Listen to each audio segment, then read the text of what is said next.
All right. Oh, recording has started. Okay, it's started. Okay. Okay, so we are calling the September 20th, 2023 meeting of the City of Issaquah Human Services Commission to order. And let me see. The first thing is public comments, right?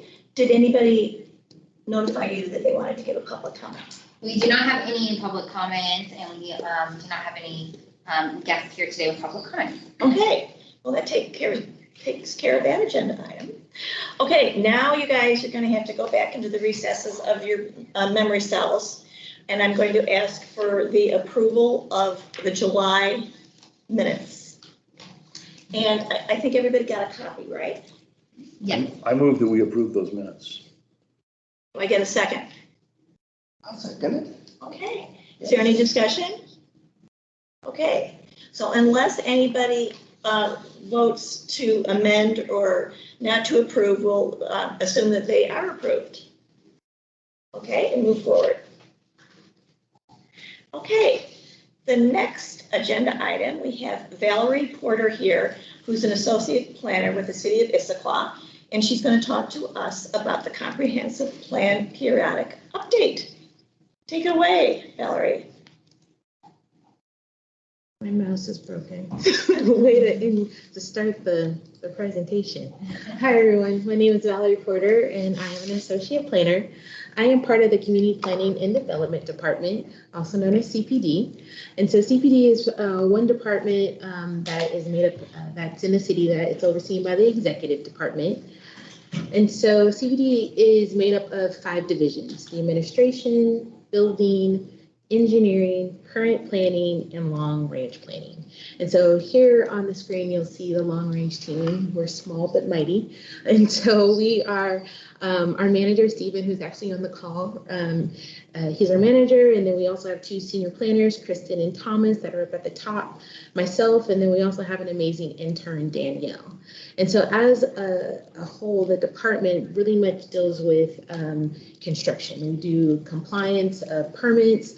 We review building and land use permits. We conduct inspections. And then especially like the long range teams, we develop and update codes and neighborhood plans. And so that is what I'm here to talk to you today. So basically the purpose of this meeting is just to give you an overview of the comprehensive plan. So it's important to kind of just start with the background. So how did the comprehensive plan just come about? And in 1990, the Growth Management Act was adopted. And once this was passed, it required that all fast-growing cities and counties develop a comprehensive plan that would guide the future growth for a span of 20 years. And so this law was really intended to just address population growth, sprawl, and just the overall quality of life in Washington. And so as part of the Growth Management Act, the comprehensive plan is required to address 14 goals. And so that includes transportation, economic development, urban growth, just to name a few. And so it's really important that we comply with this requirement so that we stay eligible for federal and state grants. And so, like I said, we have 14 goals that we're required to address, and they must be addressed in 7 or 8 mandatory elements. And so the City of Issaquah actually has 10 elements. And so we have our 8 required and then 2 additional ones, which are the human services and the cultural. And so we really felt like having 2 additional elements was important just because we feel that the topics were important and they're important to the overall planning process. And so the comprehensive plan goes through 2 updates. We do annual and periodic. Right now, we're in the process of doing the periodic. And so typically it would happen every 8 years, but they just recently changed the law, so now it's happening every 10 years. And so we're drafting the 2024 plan that will help guide development until 2044. And so in addition to that, we do annual updates, which are optional, but they're meant to be more minor. So let's say a property rezones, or the city acquires additional land, we'll update our zoning map so that it all jives. And then we'll also do minor updates of like a single element, which is what I previously was showing. And that's mainly to just be consistent with any other like supporting plans that we have. So with that all being said, our comprehensive plan is fairly up to date. So it's a lot of work, but not a ton of work. So this slide right here just kind of shows the process that we're going through to update our comprehensive plan. Right now, staff is working with all the different departments on their respective elements. And then from there, we're going to go to all of the boards and commissions and then talk about possible updates, get their recommendations. And from there, we're going to take the whole entire comprehensive plan to the Planning Policy Commission. We'll review and then provide a recommendation to the City Council. Then from there, they will review and then provide an action, which is hopefully adoption of the comprehensive plan. So the scope of this update. So there's really 3 goals that we want to accomplish with this comprehensive plan update. And the first is compliance. We want to make sure that we're in compliance with state and county requirements. And then the other is coordination. So throughout those 10 elements, we want to make sure that there's no duplicates. And then we also want to make sure that those elements align with the land use and growth projections that are required. And then the third is just the design, the overall design and accessibility of the document. We want to make sure that people understand this is the comprehensive plan and this is how you use it, and make sure that it's a useful tool for staff and the public. And so here is some of the recent House bills that were recently adopted that the comprehensive plan will be updated to address. Most of this information is going to be in the housing element, and so it doesn't really impact the human service element, but just want to let you know it's there. We're also going to be doing disparate impacts report. Again, this is going to be addressed in the housing element, but it's one thing that is going to be updated in our comprehensive plan. So this next slide is kind of showing how the whole comprehensive plan plays a part in the decision making. So the comprehensive plan is an essential for local planning, and it articulates a series of goals, objectives, and policies that are intended to guide the day-to-day decisions by elected officials and local government staff. So the flow chart is showing how the comprehensive plan how it plays in relationship to the functional plan. And so the comprehensive plan really just identifies that vision of how the city wants to grow and plan. And it really talks about the why. Why is this Issaquah's vision? And then the goals and the policies talk about what the city wants. And then from there, it then feeds into the functional plans. And what we're calling functional plans are like the master mobility plan, the human services strategic plan, the parks plan, and those really identify the framework for how we actually achieve those goals through strategies and actions and possible resources. And so that functional plan really is talking about that implementation part. And then the functional plan then informs the city budget regarding like financing, and then, regulations like the Issaquah Municipal Code. And then all of that then gets fed into the performance measures, where we're going to be looking at that annually just to make sure that we're on track with our goals and policies. And so this next slide is a Venn diagram, again, showing how the comprehensive plan and the functional plans play out, and how the comprehensive plan is more a broader discussion on what the city wants versus the functional plan that gets into that a little bit more detail. So like, for the comprehensive plan, we're kind of saying, yes, we want to do community engagement, but in the functional plan, we're talking exactly how we're going to execute that. So the thing that's going to be similar between the two documents is the goals and the policies. So again, the goals and policies are going to be identified in the comprehensive plan, but again, we're talking about the why. We're explaining why we have these goals and policies. And then the functional plan identifies the goals and policies, but it's more so for reference. And so that's part of the reason why I'm here today, just to kind of explain that and to let you know that the changes that's going to happen with this new comp plan. So before I get into the changes, I also want to talk about the timing. So right now, staff is working with all the different departments to update each element and obtain recommendations from the boards and the commissions. And so by the end of this year, we will compile all the elements into the for all the comprehensive plan, and then we're going to go before the Planning Policy Commission at the end of the year. And then they'll review it, again, provide a recommendation that will then go to the City Council. And so they're going to review it at the beginning of 2024 to hopefully be provide action by the end of the year and adopted. So that really concludes my presentation. So next, Hannah provided a matrix in the packet that listed goals and policies that are currently in our comprehensive plan to the goals and policies that we would like to update with. So I'm hoping you guys have all had an opportunity to look at that. And so we really just want to know if there's any feedback that you guys had or if you guys are suggesting any changes. And so that's all I have. Do you want to pull up the matrix? Yeah, and I'll kind of provide a quick little summary.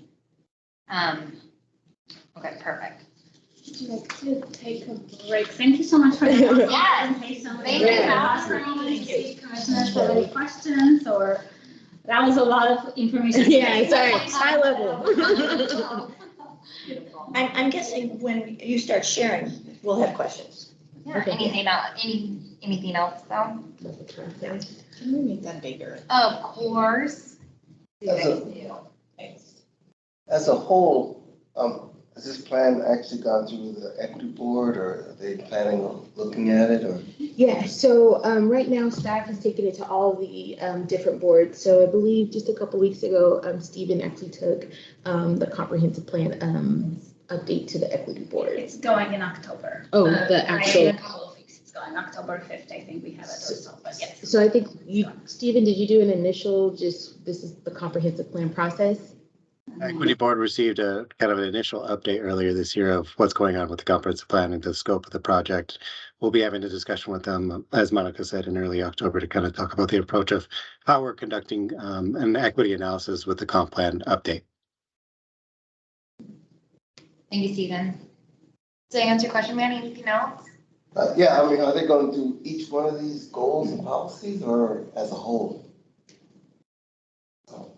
Yeah. Stephen, did you hear the question? Would you like to respond to that? On what the equity board is not going to go through each of the goals. The equity board is going to have a more comprehensive, high level information about the entire comp plan, not diving into the specific elements, right? Yeah, we're going to be proposing with each of the other boards and commissions to talk about how to incorporate equity in each of their respective elements. But the equity board is, we're going to go through the entire approach and ask them questions of how best to kind of either modify or improve the kind of the entire approach for the comprehensive plan, but not look at the individual policies themselves. What's the time frame? Hopefully for adoption of the comprehensive plan by City Council at the end of 2024. So a little over a year. Yeah. Great questions. Thank you. Anything else so far?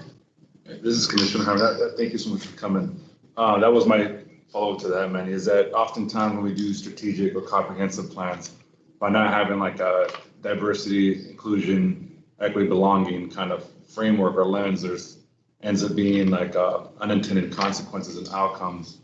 So I appreciate the fact that we're kind of looking into that, because it is, when we have major shifts like this, there is sometimes impacts that we don't highlight given our focus and biases and so forth. So I do appreciate that. Thank you, Natalie. Well, again, I want to thank you, Valerie and Stephen, for both being here and working with Human Services and our Equity Board to update our comprehensive plan.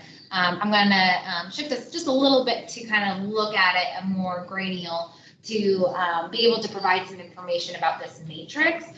And so ultimately, we've been working closely with Stephen and Valerie these last couple months to look at, you'll see here, this is the original goal and policy in this column. And what we looked at was how can we revise it by using our current human services strategic plan that ultimately addresses these original policies and goals, but fits in with the functional plan that we talked about in Valerie's presentation, which again is our human services strategic plan. And one of the beautiful things about our strategic plan is that it was created in 2021. We did a community needs assessment. And again, we really did have that equity lens approach that was a part of this process in creating our strategic plan. And through that led us into creating our strategic actions and our strategic goals, which can now be reviewed here in the matrix. And so I don't know if it would be helpful that I go through each single one, but I think, again, the summary that I want to provide, and of course, I'd be happy to talk about this in more detail, but what I really want to show is I'm going to zoom out a little bit just to show kind of, you can see here, for an example, we really condensed a lot of the goals and the policies originally in the comprehensive plan. We have a broad enough policies and goals here in our human services strategic plan that it can cross a lot of our policies and our goals. And so you can see here, again, this is just a zoomed out just idea that here, for example, one of our policies does cover 4 original policies. And so again, our strategic plan is the more recent kind of functional plan for our city that was really led by our community needs assessment that again was really a lot of our equity lens and was brought into our strategic planning and how we approach that.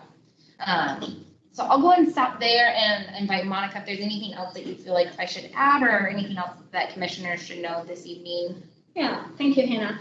And so also nice to see you, commissioners. It's been a while.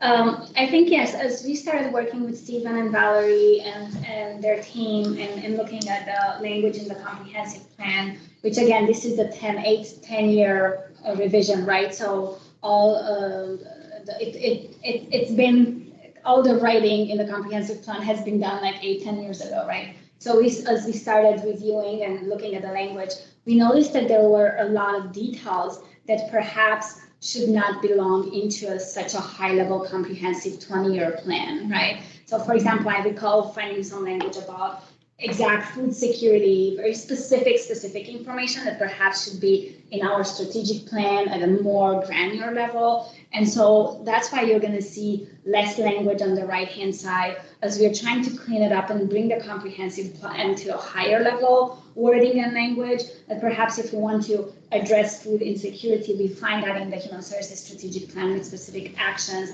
but maybe we'll bring the language up to a higher level, community level, something that's going to be applicable hopefully in the next 8-10 years as well. So I think that's the context that I wanted to provide.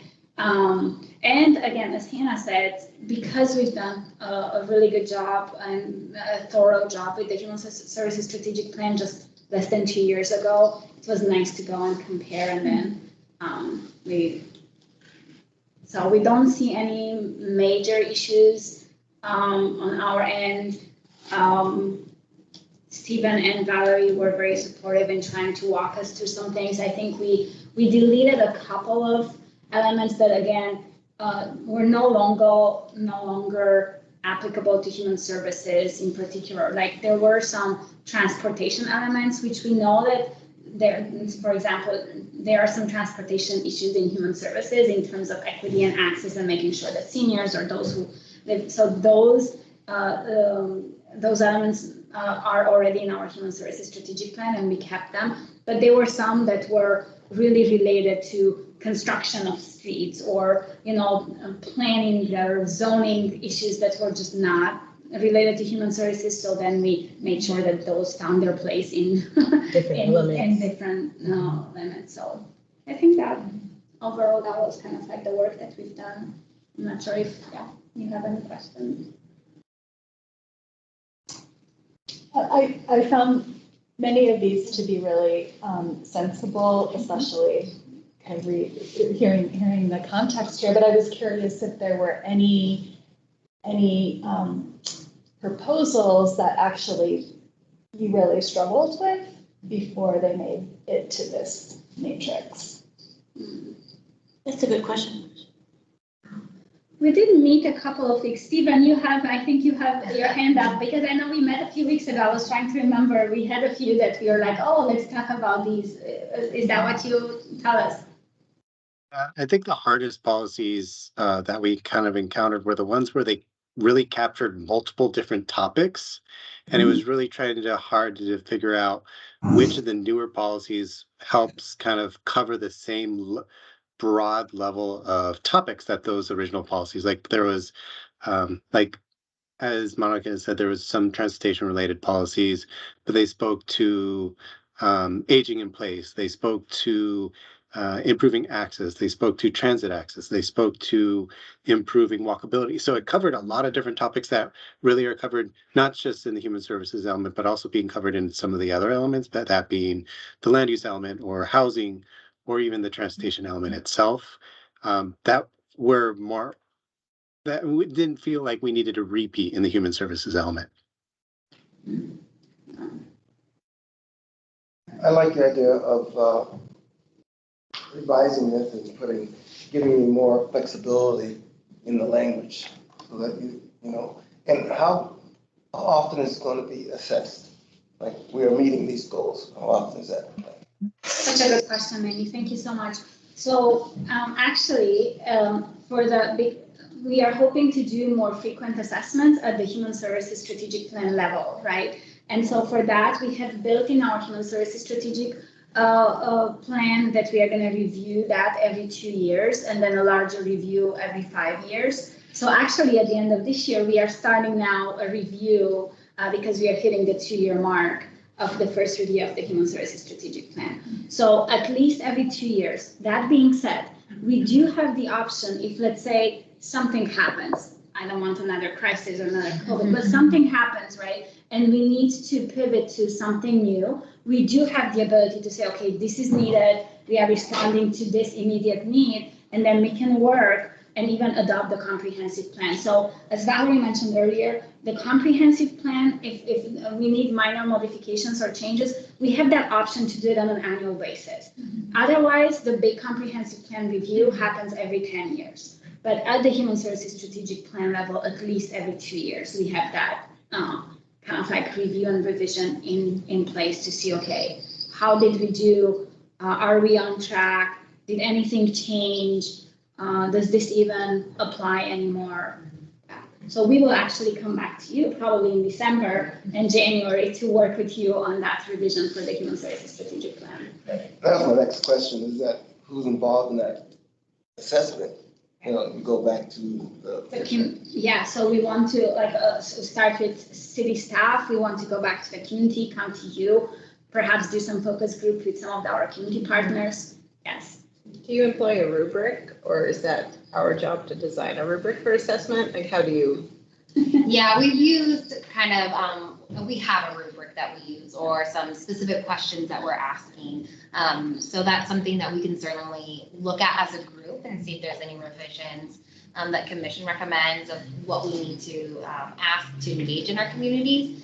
The other thing that I would love to tap into as well is I know a lot of our nonprofit organizations are conducting surveys right now. And so I'd love to also use those resources of things that are information that we can compile as part of our assessment. So yeah, so we love commission involvement for sure.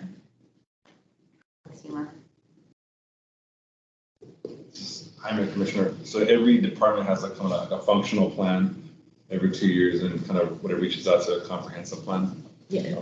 Yeah, so I believe pretty much every department has. Yeah. They might not be on our exact timeline. Maybe they started differently. Like for example, I know the Parks Strategic Plan is due for a big revision this year. They are working on that. And so they usually though they are 5-year plans and then they review them every 2 years, every year, every 3 years. Great. I think part of the comprehensive plan, a new policy will be that the functional plan will for sure get updated at a minimum every 5 years.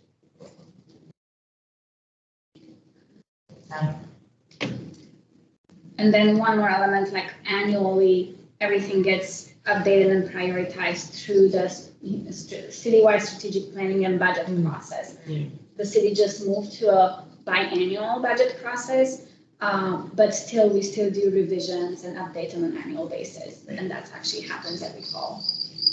We are just now starting that process.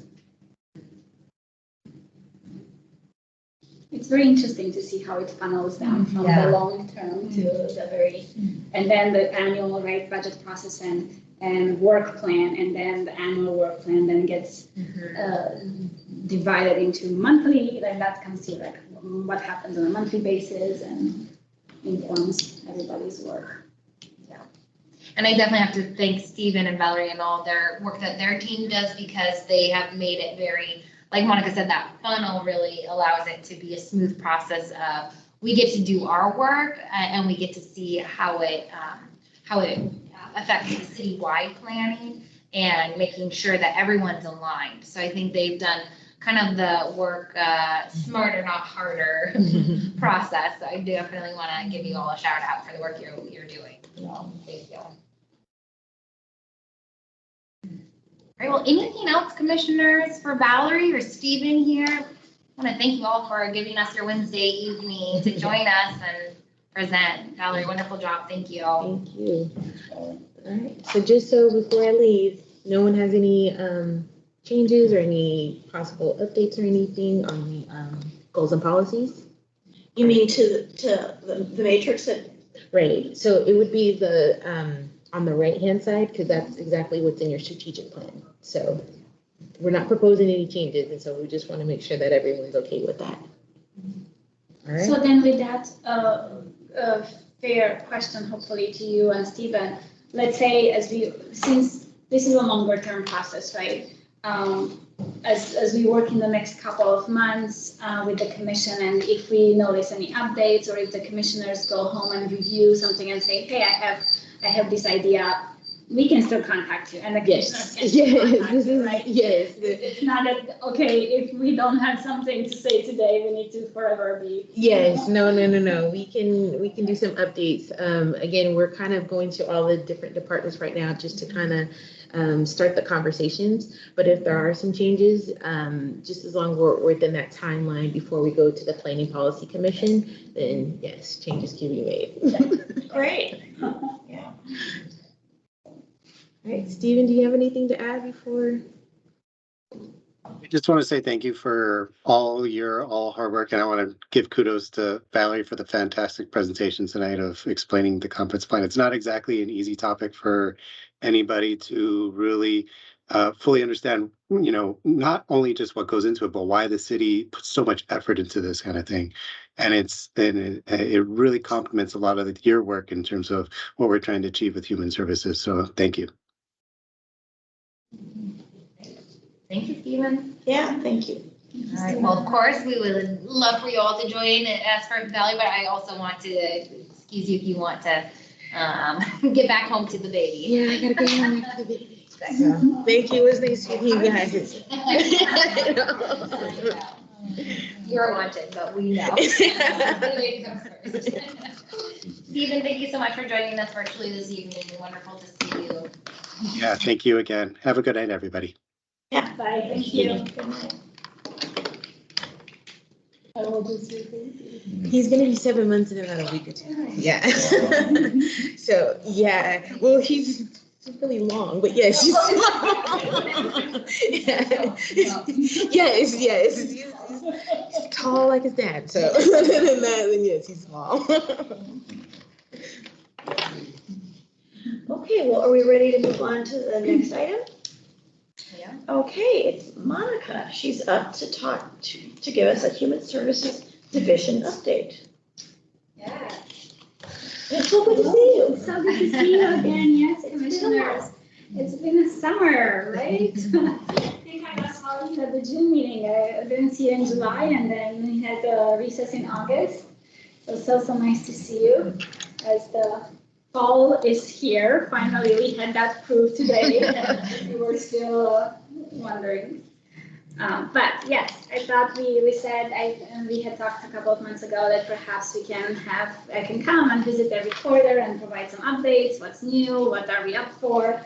So I'm honored to be here and give you a few updates and just visit with you and see how things are going. And give me just a moment so I can start this slideshow so it's a little bit bigger on the screen. Okay. So just a brief background. I can't believe, so I've been now with the city for almost 5 years. I was just reflecting with Hannah a little bit today. I can't believe that time is flying so fast. It feels like I joined the city yesterday, but in just a couple of months, I'm gonna have my 5-year anniversary. Bye, Valerie. Thanks, Valerie. When I first joined the city, the human services functions were really limited to overseeing and managing the grants that we were giving to the community, working with the Human Services Commission, and attending some local and regional meetings on behalf of the city. And since then, we now have an actual human services division. Soon, with all we don't have all the positions filled, but if we had all the positions filled, we would be a team of 10. And we started with a team of 1. So I have a lot of, yes, I was a team of 1. I started first, I was in the Office of Sustainability. My title was Human Services and Social Sustainability Coordinator. So yes, many changes. It just blows my mind. Very grateful for this amazing community, for the city. But yes, we do have now an entire Human Services division. And so the different subdivisions or group within the divisions are planning and grant coordination, and that's your wonderful Hannah, who helps monitor and implement the human services strategic plan and coordinates all the grants, works with you. So amazing job. She also attends a lot of local and regional meetings that I used to attend, and we still attend some of them together. Then, as you probably know and recall, we have also a behavioral health and homeless outreach program. I'm going to dive into that a little bit in just a couple of minutes, a little bit more. We have a brand new emergency housing program that we launched this summer. So that's where I was busy in June and July, for sure in August, and continue with that. But amazing program. I'm going to tell you a little bit more about that as well. And then we also oversee the human services, the case management functions for the community court program that started in 2021. So a lot of great programs in the city and a lot of events. You see a picture that's from the most recent resource fair from Welcoming Week. I know some of you were there. So yes, we do a lot in our division, and I'm very proud of all the staff and the entire team, and just very humbled by all the many things that we are doing. So for the behavioral health program, I'm going to give you a little bit of background there as well, behavioral health and homeless outreach, and then I'm going to tell you where we are and what are the next steps. So just to start a little bit with the background, we actually in 2021, City Council approved the creation of one position that was a behavioral health coordinator position. So that's when we started. And that initially was created to work with, in collaboration with the police department. That position was born from the city, I can't remember now how it was called, but it was the Equity, Human Services, and Police Accountability Action Plan, if I remember correctly, that started at mid-2020. Following the murder of George Floyd. So in 2021, we were able to create that behavioral health position. Initially, again, it started as a partnership with the police department, and the goal was to really help with any calls that the police department was getting that were really behavioral health in nature and not criminal in nature, right? So soon, just a couple of months after we launched that program and we started working with the police department, we started noticing that there was quite a lot of overlap with some of the work that we are doing with a contracted program through one of our partners with homeless outreach. So often we would get calls for similar or the same issues. And so we decided to combine that program, behavioral health and homeless outreach, just to make sure that we leverage resources and that we better serve the community. So at the same time, again, to leverage resources, that contracted position was brought into the city, so that now we had 2 full-time positions to help that program. And that gave us the option and the opportunity to provide the 7-day coverage for the program. Often we would get calls on Saturdays, Sundays. The need was just there. We noticed we had more and more individuals who are homeless in our community. We also had more and more calls from the police department, whether for domestic violence cases, quite a bit, or folks with families with children who had mental health issues. They didn't know how to handle them, so quite a bit of work there. We started tracking data, and that program initially helped us and informed the city on what homelessness looks like in Issaquah, what the needs are. So it gave us a little bit of a glimpse. We were able to gather that data and then go back to city council and make a case for shelter services. We learned, in just the first year, we met with over 100 individuals who are homeless in our community. We learned that shelter capacity regionally on the east side was really limited. We would call for shelters that were non-existing. When shelters were available, folks who were born and raised here and living here for 20, 30, 50 years would not want to leave. So long story short, again, the data that we were able to gather provide us the opportunity to go to city council and say, hey, can we pilot the shelter option in Issaquah? So that's what led us to creating the emergency housing program. And I'm going to talk to you a little bit about that. So we just implemented that this year with approval in 2022. But still on the behavioral health and homeless outreach program, as we can continue to see the need increase, not just in homelessness, but really the police getting more and more calls. And as we build that relationship with the police department, we learned that they have an increased need, right? And they are a program that offers 24/7. They provided us and city council quite a bit of data showing that they have average about 17,000 calls per year, and about 9,000 of those are somewhat related to behavioral health needs. Of course, not all of them are individual and unique. Many of them actually are repeat calls, but it was enough information to say that the need was there and we needed to increase those resources. So that's why earlier this year, in the spring, we went to city council and we obtained approval to create a team of 4 behavioral health coordinators. That includes homeless outreach. So we already had 2 positions for behavioral health and homeless outreach, and we are adding 2 more positions. The vision with that team is to create a co-response model and what we call a follow-up model. In the past 2 years, our behavioral health and homeless outreach program has been functioning primarily as a follow-up model. What we mean by that is that, let's say police goes in the middle of the night, they respond to a crisis and there's a domestic violence situation. They know and notice that the person needs some behavioral health response and some support, so they would refer the case to us. The next morning, we come in, we take the case, and we go from there. So that's been helpful, that's been great. However, we noticed that there's a need for also just immediate response, actually responding with the police. So that's why creating the team of 4 would allow us that 2 of the staff on the team will be actually responding to calls with the police officers, and they will try to see if they could handle the cases in the moment. Those cases that would need long-term follow-up will then be referred still to the follow-up staff who are currently on the team. I said a lot. I'm going to pause to see if you have any questions so far about everything that I said. So you're still seeing uniformed policemen showing up at the calls? It's not just the behavioral? It's not just the behavioral health coordinator showing up. Sometimes we do get dispatched by call if dispatchers are absolutely sure that maybe it's a person that we already worked with, or maybe it's an absolute sure that it's just a behavioral health call. Sometimes we are dispatched and we go.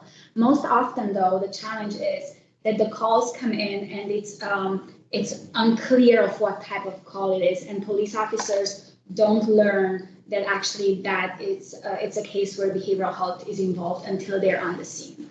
Or let's say like domestic violence situation is the perfect, right? People call, they're screaming, there's fighting, there's violence. So police officers go in and then they learn more, they separate, they do the initial assessment, and then they learn that, somebody could benefit from behavioral health support or long-term case management for something. So yes. So is it 100% the uniformed policemen are showing up? Unless again, so there are times when I know, we are just talking with Amir, he's our behavioral health coordinators. There are times when he gets calls directly from dispatch, and the dispatch already, again, if there is a person that we already are working with, so they're active in our care, then Amir can go, our behavioral health coordinator can go on his own. Or if it's a very clear case where like somebody just calls and says, okay, I'm in need for this, in that case, we can respond. Otherwise, it is 100% police response first. And then the idea is to move to a co-response where they work together. And we are in hiring for that. We are able, we are almost very, very close to bringing on board the behavioral health supervisor for the position, and one of the coordinators. We are just starting the backgrounding process.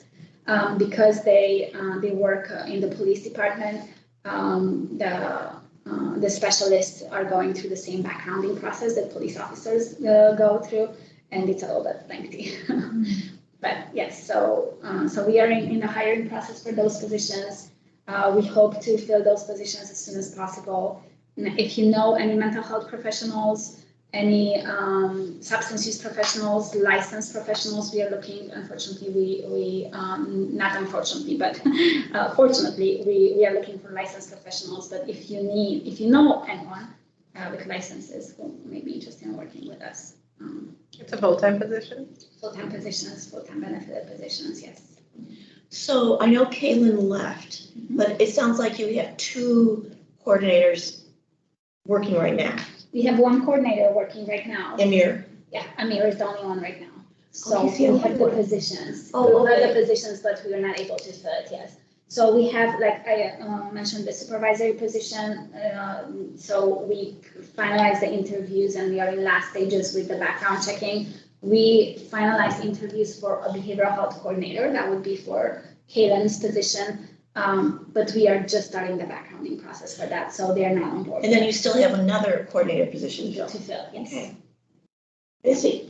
I like the direction it's going. Yes. Yeah. Yes. Very, very exciting, very humbling at the same time. I'm curious if you're able to share an example of when a behavioral health coordinator shows up for the initial call and is able to resolve the situation without needing additional referral, right? So there are some times, but they are very rare cases for us. Let's say, all the examples that come to mind, I'm like, oh, but the follow-up is needed. So 99% of the cases, follow-up is needed because one is also good care in making sure, because when people are in crisis, they are in one situation, you try to resolve it. Let's say somebody, maybe there was a domestic violence case and it is solved in the moment, but we learned that the person needs rental assistance because maybe they started fighting because they can't afford paying the rent, right? So maybe an immediate resource for us would be, okay, here are the organizations that we work with, contact them tomorrow and they will help you with rent, right? So that would be an immediate kind of like, okay, it's solved. However, for good care, we always try to follow up at least a few days later and say, hey, wanted to follow up, were you able to connect with those organizations? Do you need any other help or whatnot, right? Yeah. That's And this is how I work at Superior Court, and so one of the things we do is we do assessments. So and we do with police contact all the time, is you're leveling right, low risk to reoffend, moderate risk to reoffend, high risk to reoffend. And then my question would be is like the quality insurance behind interventions, right? One of the things we do in our work is that for fidelity, so we would have like it's all under the Washington Institute of Public Policy. So when it comes to interventions, there's just so much heavy quality assurance behind providing interventions to the care of families, because we don't want to keep continued contact, because that means also what? More police contact.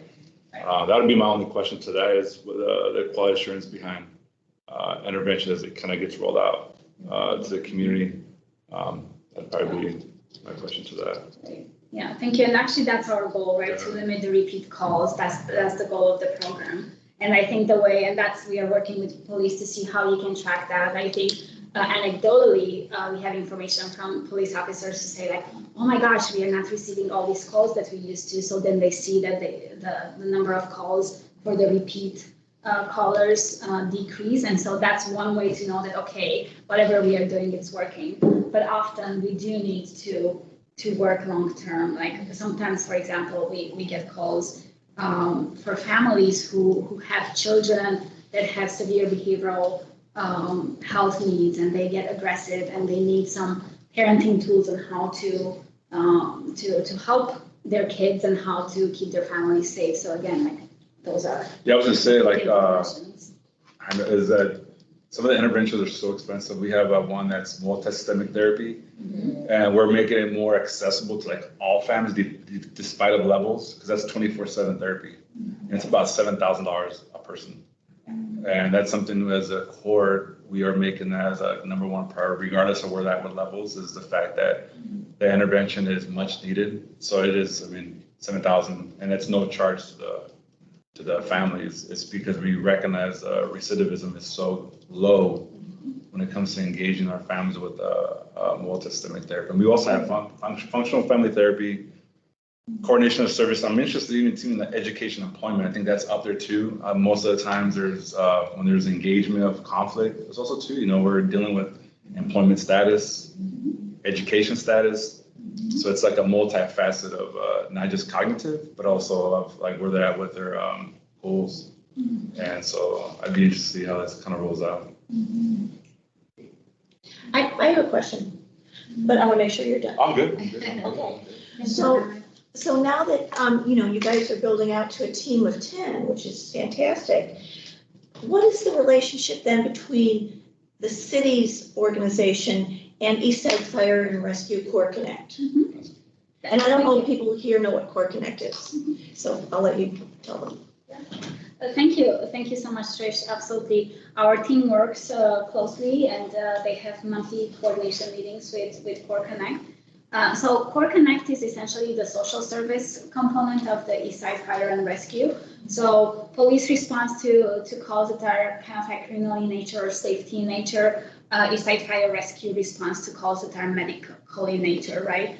And so police has kind of like our behavioral health component. Eastside Fire Rescue has their social service component, where their team follows up with anyone who firefighters might refer into their program, considering that they might need some social service component. So for example, maybe the medics respond to a senior who fell in their house and they're injured. So firefighters respond, try to make sure that the person's safe. They take the person to hospital if needed, or take care of the situation on site. But maybe they notice that, the person might need some additional help, right? Maybe the person needs some in-home care, or maybe the person needs rent assistance or other services. So they would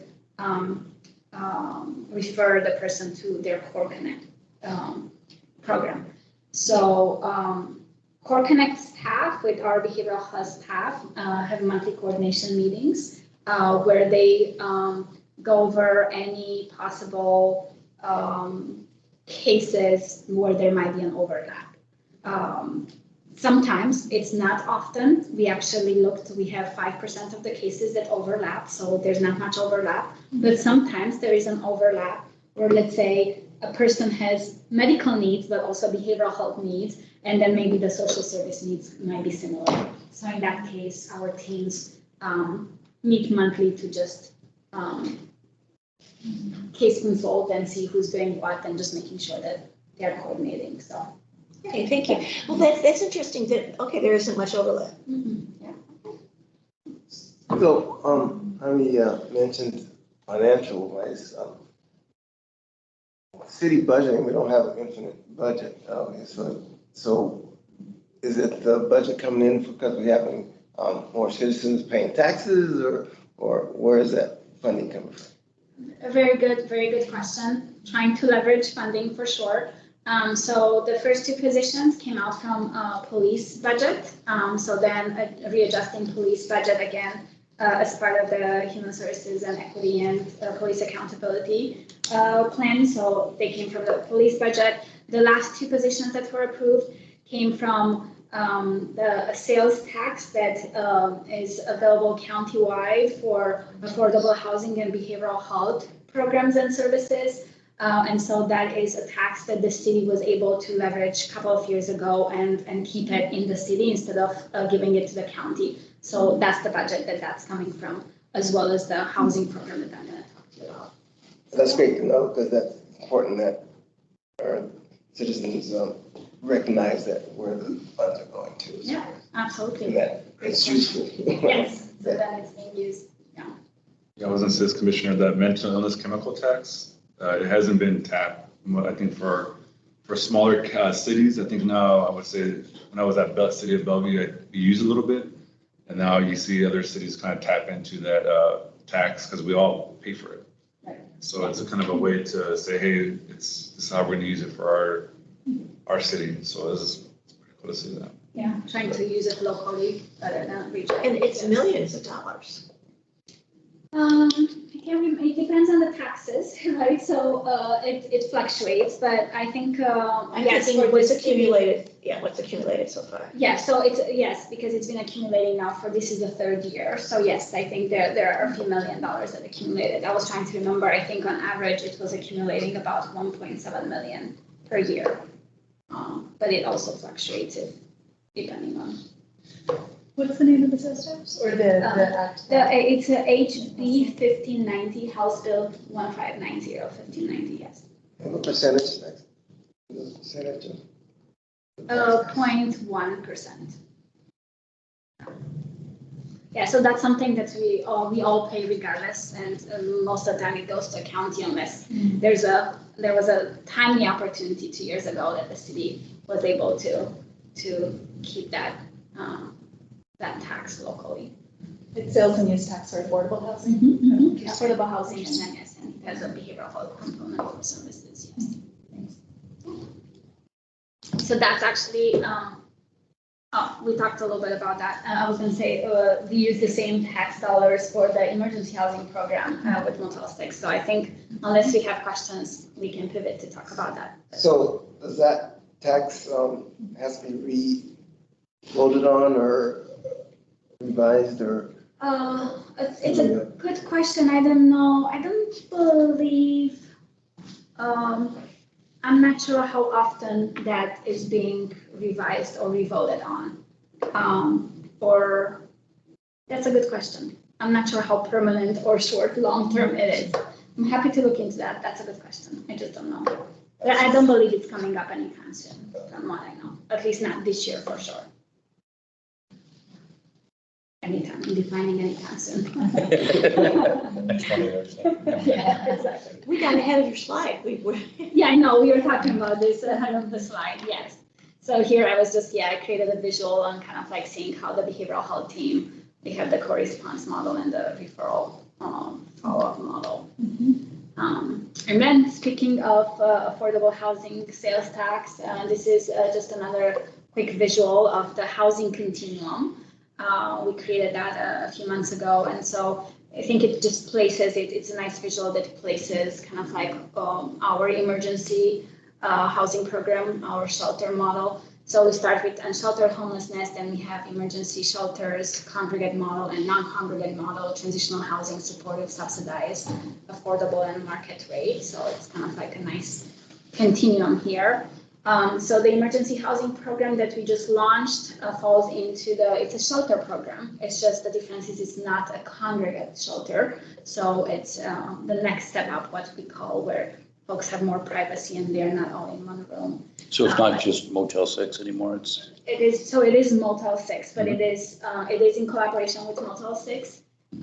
We rented 12 rooms at Motel 6. Yeah, We have a contract with them, and so that's what we are piloting this year and next year with All Motel 6. 12 Yes. Yeah, so we are piloting to see how, it's an actual program where we enrolled participants. We have a capacity of 20 participants for the program, and we are trying to help them and support them with anything that they might need and help them, of course, find permanent housing.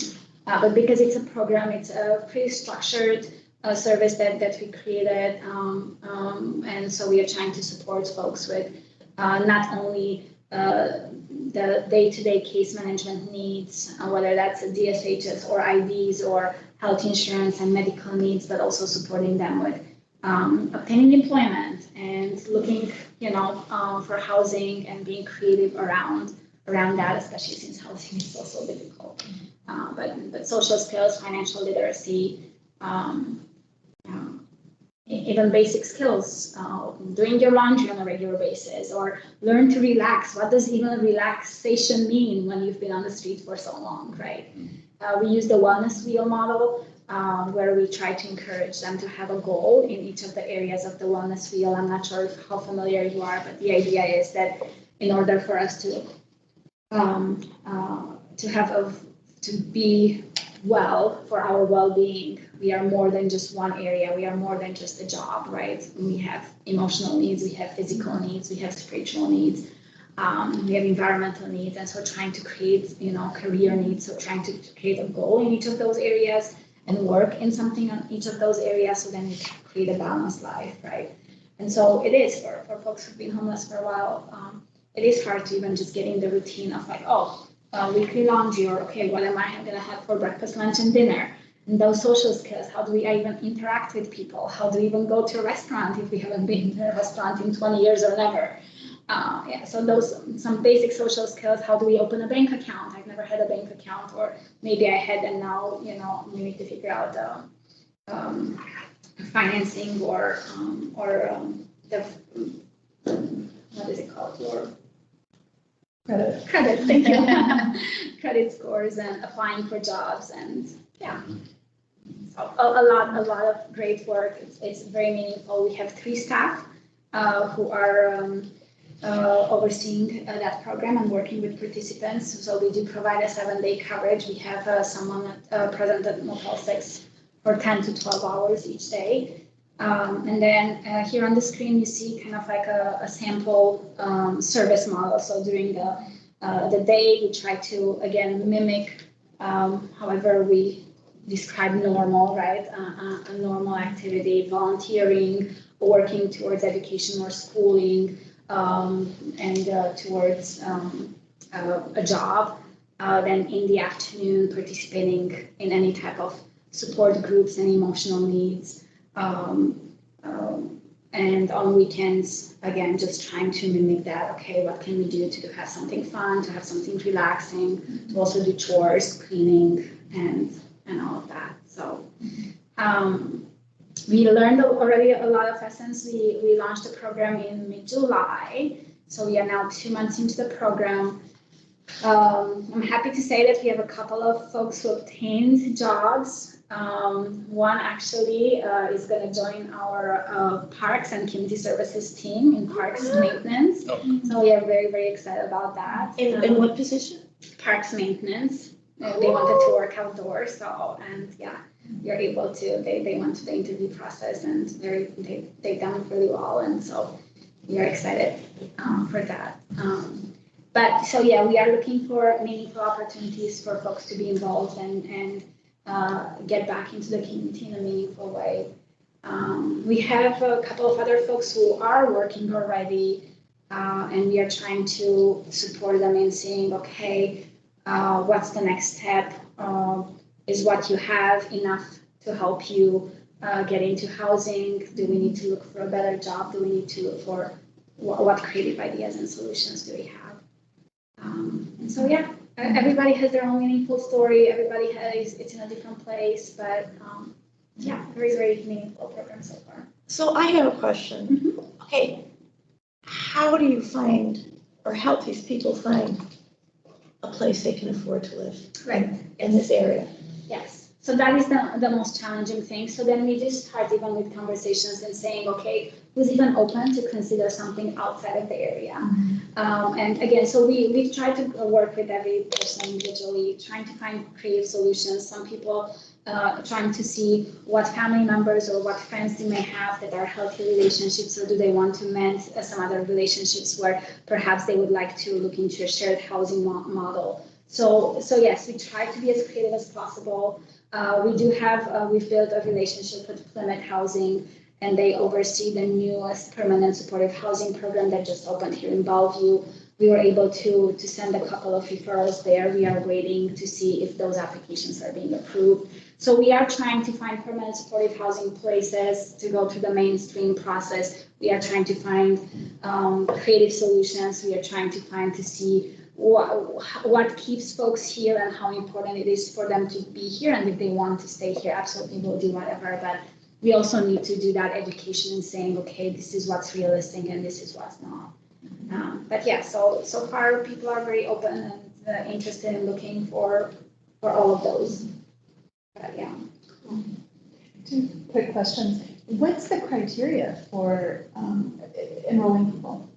Very, very good. Because there must be more. There are so many more. And actually, even the news travels so fast. Over the last couple of months, we had so many people come to our doors and contacting us saying, we heard about the program, we want to be part of it. And it's heartbreaking because it is like a very small program at this point.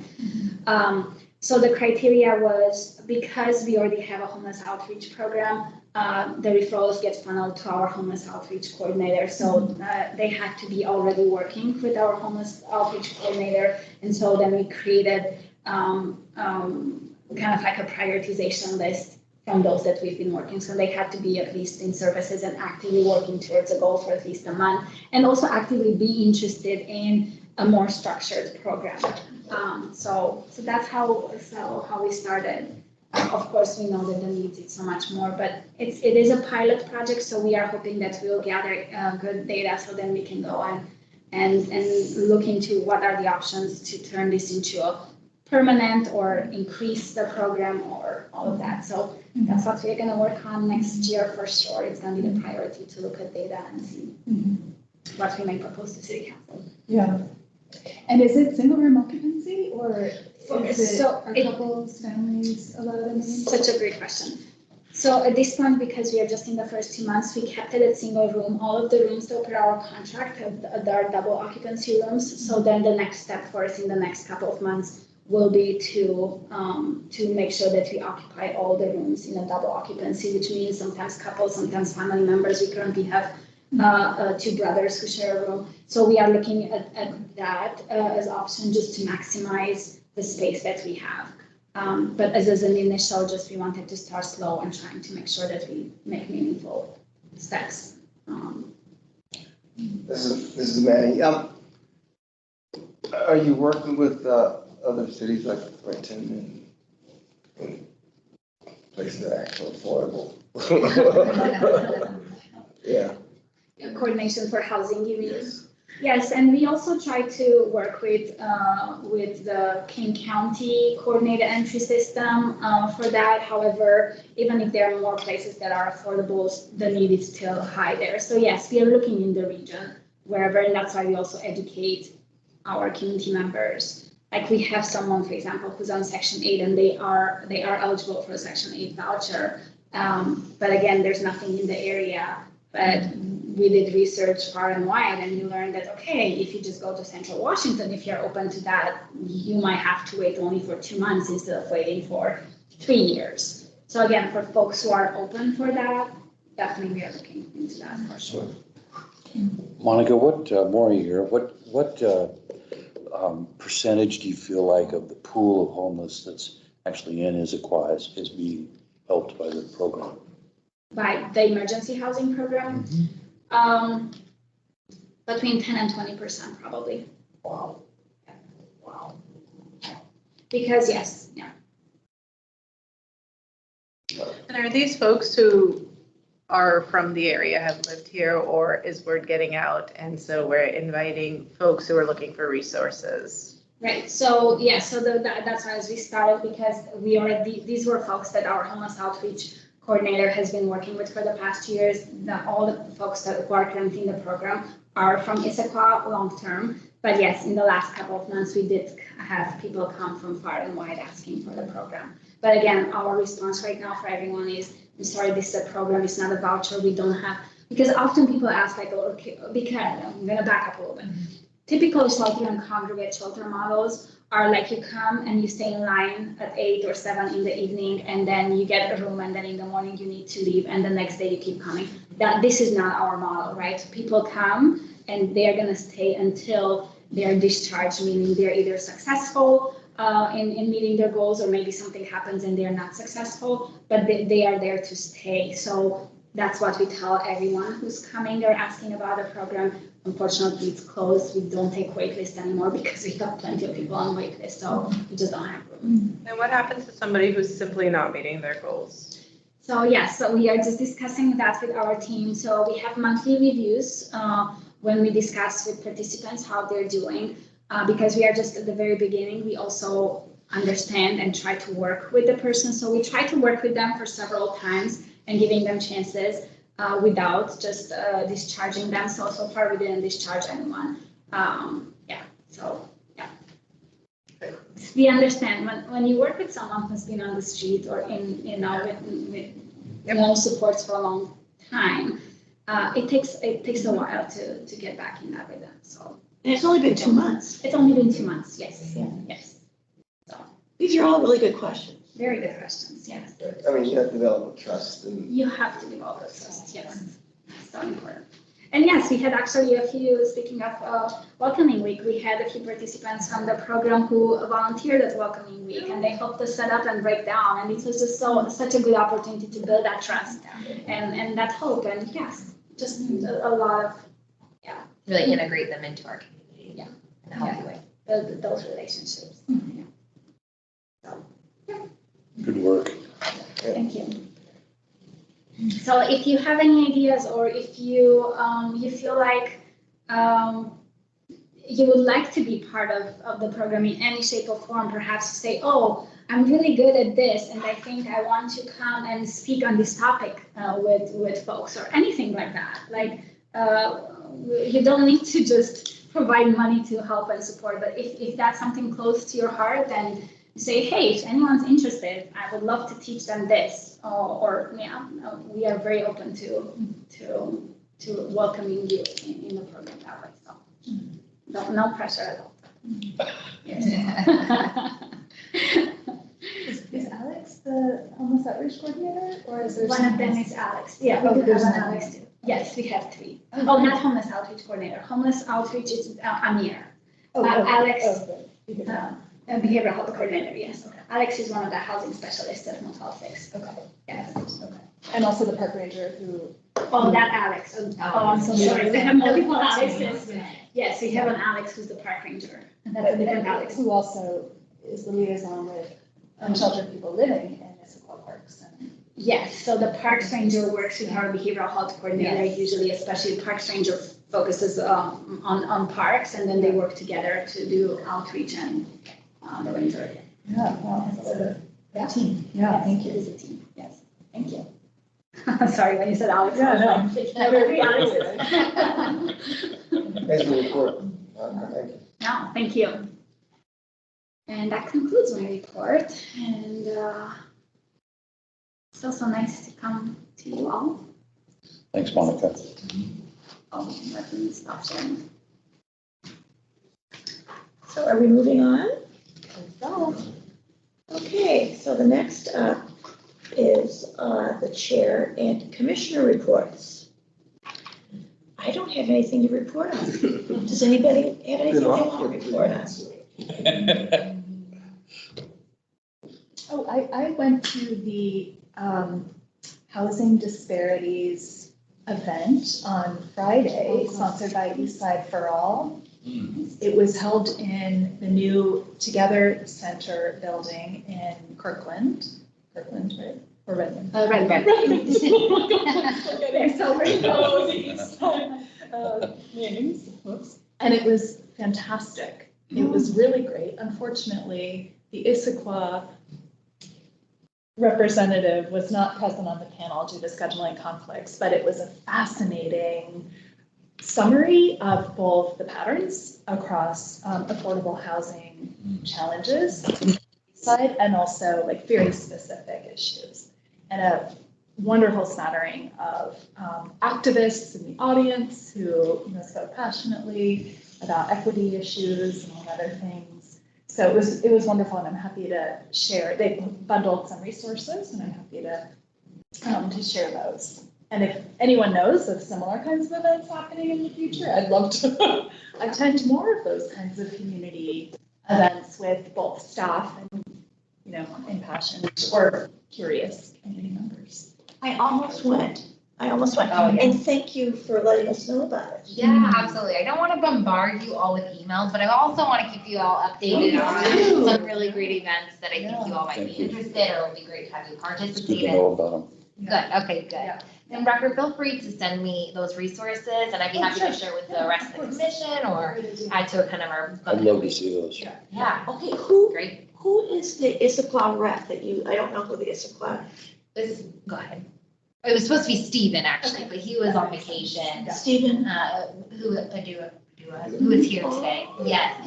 So he was part of the planning It was committee. the long-term planners. Yeah. Of the cities, Yeah. or if they had a housing specialist. Senior, but they were all senior level people. Yes. So, Well, thank you for sharing. yeah, Thank you. yeah, it's great. And the food was great too. Native soul, a local. That's a winner. Oh, Theater, oh my God.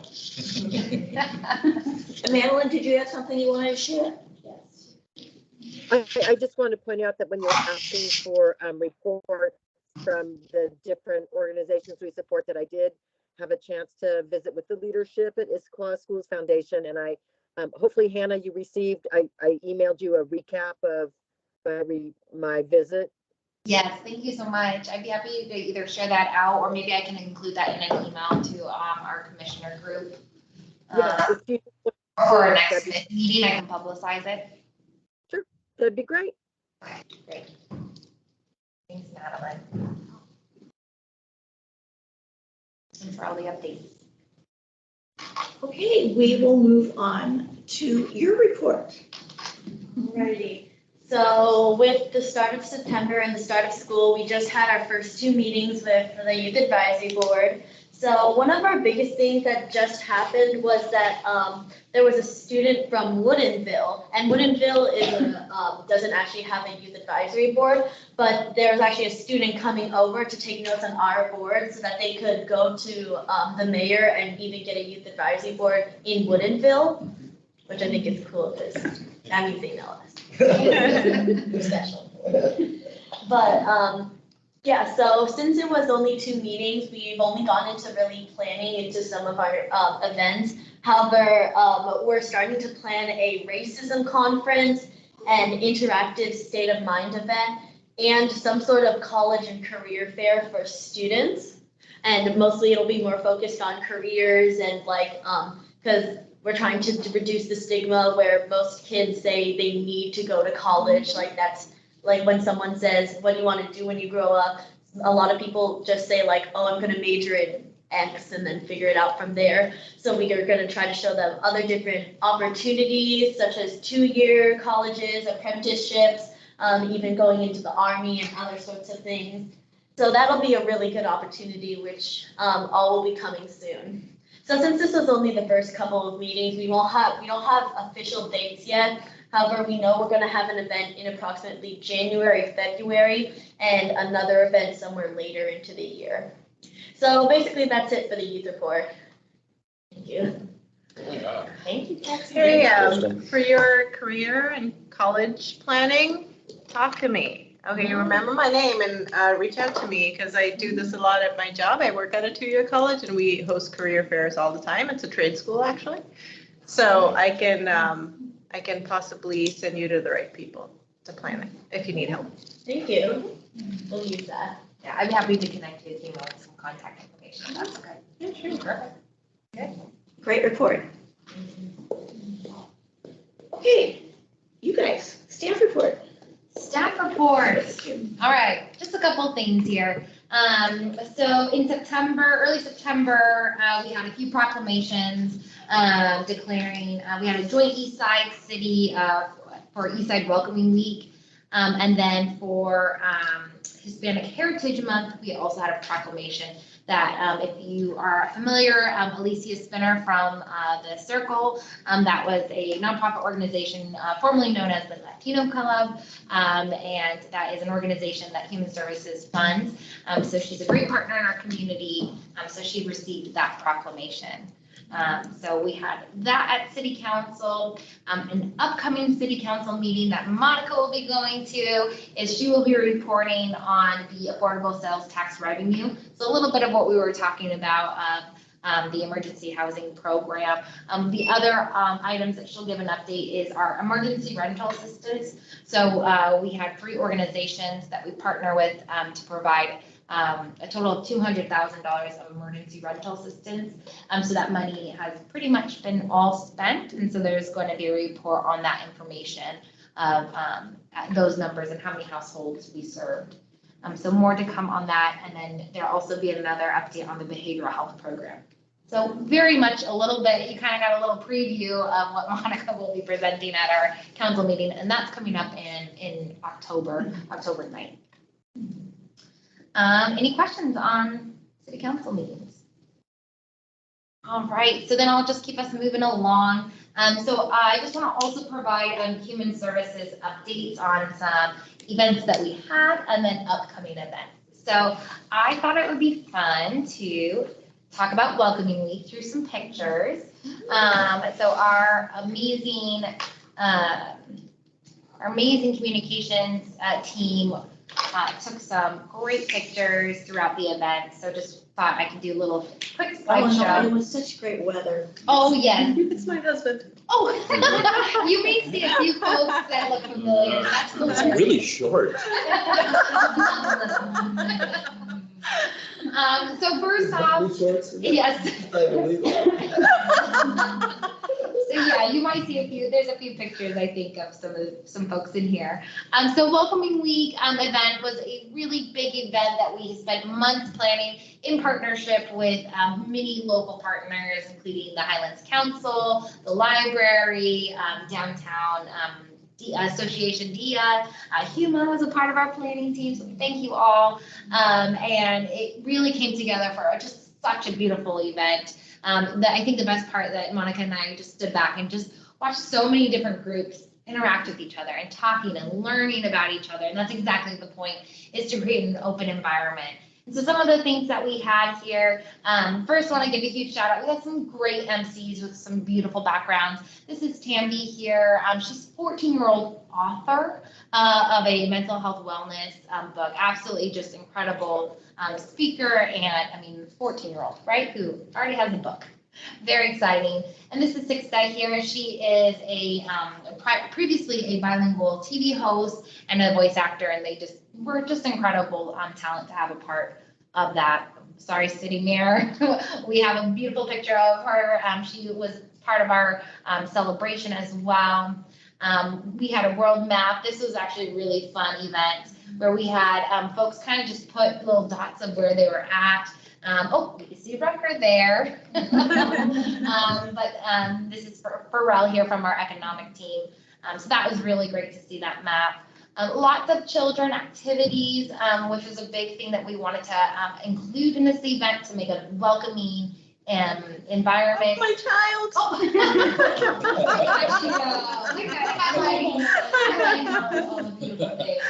I think one of the biggest success was our resource fair. We had, I want to say about almost 40 different organizations and community partners represented in our resource fair, and that was just busy all night long. And we had people coming to us saying, I had no idea about this organization, or it was a great networking opportunity for a nonprofit organization. So that was really beautiful to see, to kind of provide that information to our residents who may not have known of these resources or ways to get involved. Another fun part of the event was just some beautiful presentations and different cultures and different performances. Some were dancing, some were recitals. We had students performing.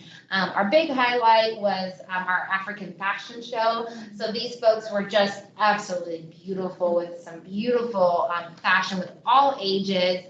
So that was towards the end of the event. That was just a great way to end the event in a fun, upbeat way. So again, just thank you all for participating with us. Thank you for joining us. If you were able to, we are already thinking about next year. So if anybody wants to be part of that planning, would love to have participation. I was at the park with my children, and a woman overheard me talking about coming to this meeting, and she said, "Excuse me, do you have contact with the city? If so, who do I send feedback to?" And I said, "Depends on the feedback. They've got lots of different avenues. What kind of feedback do you have?" And she said, "You know, they just hosted a diversity, equity, and inclusion event," and she was referring to this. And she said, "I got all excited, and then I found out that it was on the 7th. So Yeah. to me, it felt ironic that it should be a DEI event and a whole segment of the Jewish population cannot attend. So I wanted to pass that feedback along because I promised her that I would. Thank you, Yuma. I really do appreciate it. And we really are receiving that kind of feedback and put that in perspective of planning. We actually already received similar feedback after everything had been publicized and posted. So that is something that we are considering for next year, and how do we be more inclusive in a very important welcoming event. So yeah, thank you again for sharing that. I'm very open to any other feedback to make this a more successful welcoming event. So, but thank you again all for that. And then the last announcement that I have is we have a Hispanic Heritage Month event coming up, and that is in partnership and hosted by our the Circle, the Issaquah Cultural Circle. So Alicia Spinner, who also received the proclamation, she will be hosting an event at our Senior Center on October 1st, and this should be another fun, lively event with a local artist. For everyone to come in of all ages to make art collages to represent your heritage, your background, your neighbor's background. There'll be snacks, there'll be live music, everything's free, so please consider coming and inviting your neighbors, family, and friends. I will be bombarding your emails with more information on that. So yeah.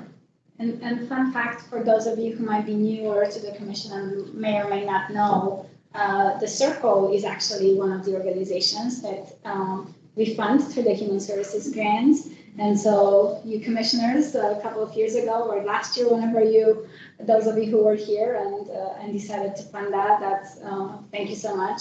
And then even more fun fact, speaking of, like, I've been now here for five years.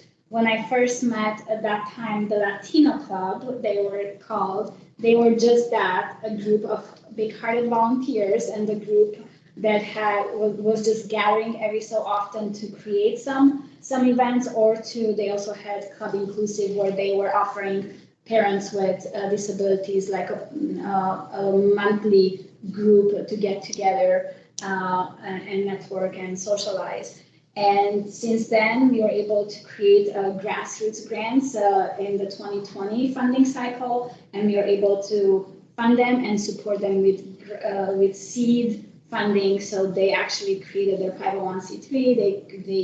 They created their own organization, and now for the first time this year, they even have a location on Gilman. So just amazing way to see how something small actually becomes an actual organization who makes such a big impact. And beyond cultural events, they are very big, and now this is the first time when they do the Hispanic Heritage Month event, but historically they've been really putting an amazing event for Day of the Dead, which will happen also this year. Hopefully with the power outage.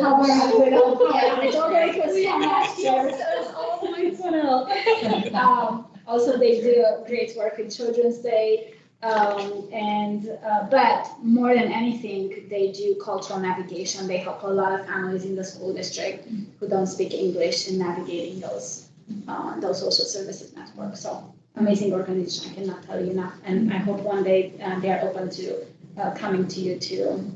If you would like an update from them, they are very open.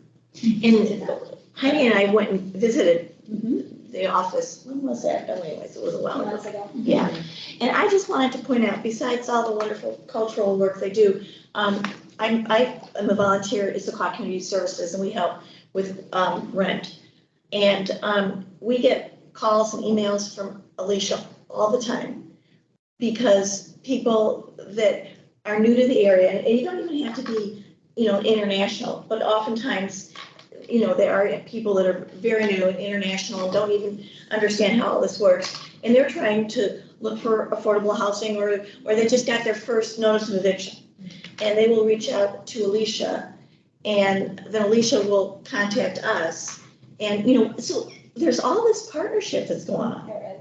I love Yeah, and she really, her organization will help anybody. And this is her part-time job. She has a full-time job doing something else.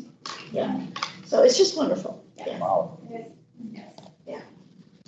Okay, wonderful. Yeah. I can't speak more highly about our nonprofit organization. So they do a lot of great work in our community. So that wraps up my staff report. If there's any questions, I'll pass it back to you. Okay, anything for the good of the order? I have something. Okay, and I know Manny has already seen it, and I'm guessing you have too, Rucker. Okay, has everybody seen The Troll? Yes. I have. Manny, Oh, yeah. you helped, you pulled some nails, right? Yeah, I helped with it. Yeah. Okay, and all we're gonna, if you haven't seen it, has anybody not seen it? Okay, so all you need, and we're not gonna show you any pictures, because it's supposed to be a big sort of moment, but you just need to, walk down the Rainier Trail. That's on the side of the community center. Yeah. Yeah, it was amazing to work Yeah. with Thomas and his crew. Did you meet Thomas? Oh, yeah. Of course. You showed up every shift. Okay, you make yours, you can just talk. So I wanted to finish because I think Manny's very humble, but he also received a special recognition and special awards from the artist and the team who was following the artist for his volunteering and involvement in the project. So don't be shy. That's a big kudos to you, and thank you so much for being so involved in that project. That's mostly because I fed on rib dinner. That's awesome. And you also brought your own tool. That's awesome. Thanks for being part of that. That's great. Yeah, representation. and kudos to the park department and the art commission to bringing that in. Yeah. They did great work on that. Was not easy, so they worked hard on that. It's been a while, because they started before COVID hit. And there's a nice little video out there specifically on the Issaquah Trail. Yeah. And the downtown businesses like it too. Yes, It it brings a lot It of. brings traffic. Yeah, Nose had one. Yeah. We're having people too. And they're finishing up the one on Vashon. Yeah. And Ballard. Yes, it was Oh, gosh. it was 5 of them total. Wow. Yeah. And the one on Vashon is the big one, it's the king. The king troll. Why didn't we get the king? Why didn't we get the king? There's some reason, and it might be just because it's on the water, I'm not sure. I'm not sure. Yeah, and it's stored behind each one of the trolls, and he's got, this one here was the 122nd one, I believe. Wow. So he's got them all over the world. Yeah. Okay, well, we can adjourn if everybody's, and you can turn off the recorder. Will do. Thank you, everyone. Okay, well, it's good to see everybody. Thanks, Drew. You too.